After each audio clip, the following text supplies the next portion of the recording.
On the sprawling campus of Northwestern University, down a long corridor in the school's Technological Institute, Josiah Hester is practicing safe social distancing in a mobile computing lab. He is part of a small engineering team developing technology to combat the COVID-19 pandemic. Right now we're working on what we call smart PPE, so smart personal protective equipment. You can think of this as face masks with tiny sensors in them to detect all kinds of things from symptoms of COVID to fatigue to even does this mask fit on my face? Am I wearing it properly?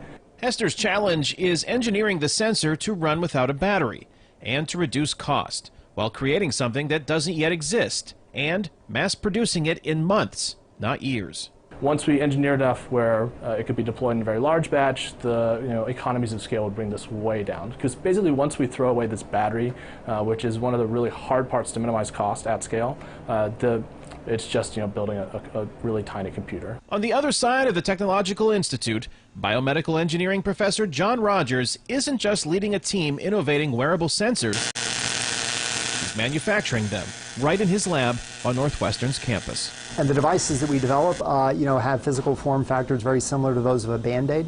So we can really place them on any part of the anatomy. We're not constrained to the wrist. And I have one of the devices on right now.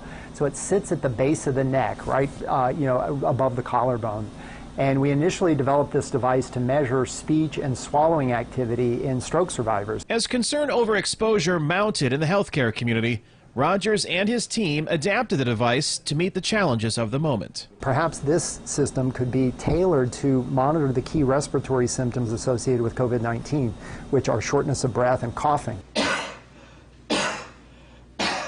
In under 3 weeks, his team modified the device and deployed them in 2 Chicago area medical facilities, where they collect data analyzed by machine learning algorithms geared towards monitoring COVID-19 symptoms.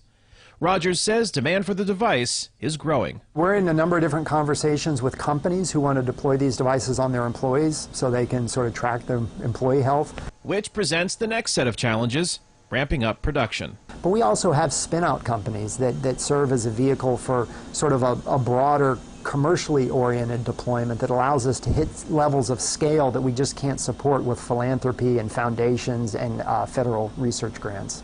As he works to reduce the size of his PPE sensor, Josiah Hester is aware of the impact of his work on monitoring the virus and saving lives. The scientific challenge and the scientific impact that you can have is definitely turning this into something that could be a moonshot. No matter what, we'll end up with a lot of science that could be helpful later on in kind of building these types of protective devices. Devices which could further spin off new technology and applications that could have a lasting benefit beyond the healthcare sector, well after the COVID-19 pandemic ends.